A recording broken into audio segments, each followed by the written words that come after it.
James 3:17-18. But the wisdom that comes from heaven is first of all pure, then peace-loving, considerate, submissive, full of mercy and good fruit, impartial and sincere. Peacemakers who sow in peace raise a harvest of righteousness. That's James 3:17-18. God's wisdom is marked by purity. We must have a pure devotion to God and be dedicated to following Jesus and His Word. As a result, we will not compromise our integrity. God's wisdom is peace-loving.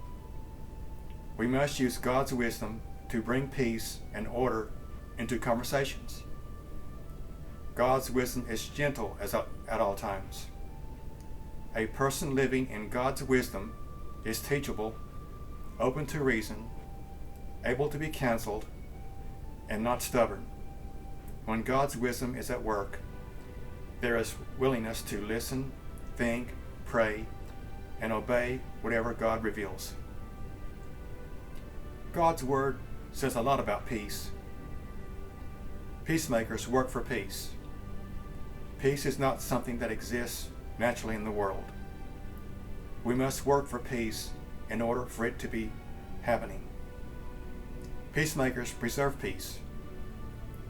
Peace must be protected and defended. It must be active, safe, and close.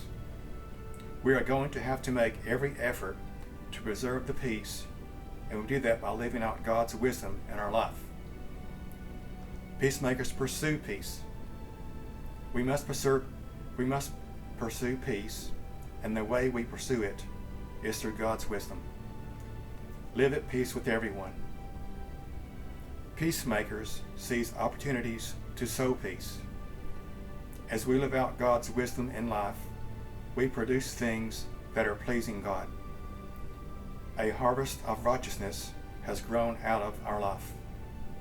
The language of a harvest suggests such an attractive way of life that others are drawn to God through it.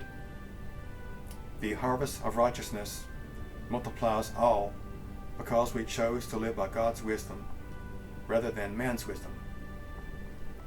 As we live out God's wisdom, we will honor and please the Lord, and we will produce good fruits, and we will learn to know God better.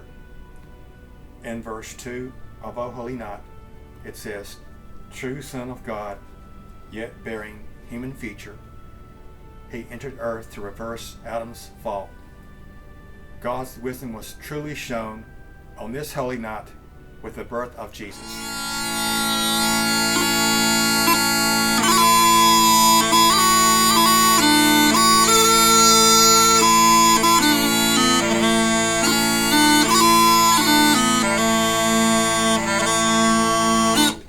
That was the first part of A Holy Night.